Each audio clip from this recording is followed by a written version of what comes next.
अगर हम रुझान की बात करें तो साफ तौर पर यहां देखा जा सकता है कि रुझान के आंकड़े बीजेपी की तरफ ज्यादा बढ़त बनाते हुए नजर आ रहे हैं, वहीं टीएमसी कहीं ना कहीं कमजोर होती नजर आ रही है। अगर बात करें बीजेपी के आंकड़ों की तो रुझान की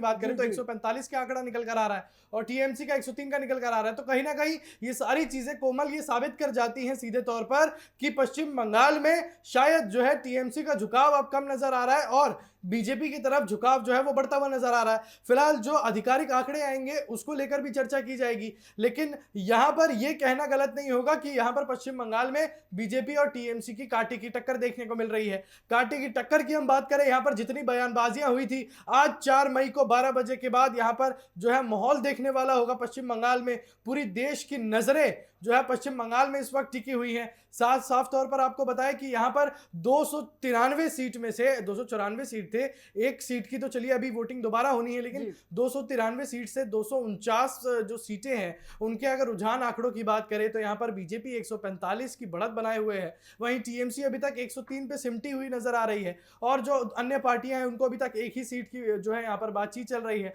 लेकिन यहां पर हमने हमेशा कहा था कोमल टीवी 7 भारत पर कि बीजेपी और टीएमसी की कांटे की टक्कर होगी और वो टक्कर यहां पर साफ दिख रही है, वो टक्कर यहां पर साफ नजर आ रही है। तो ये कहना गलत नहीं होगा कि शायद अब पश्चिम बंगाल का झुकाव जो है वो बीजेपी की तरफ बढ़ता जा रहा है, पश्चिम बंगाल की जनता का झुकाव जो है वो बीजेपी की तरफ बढ़ता जा रहा है। कोमल इस वक्त पश्चिम बंगाल में जो है बीजेपी में, अगर हम कहें बीजेपी में तो चलिए केंद्र में भी या दिल्ली की बात करें या पश्चिम बंगाल की बात करें तो खुशियों की लहर नजर आ रही है।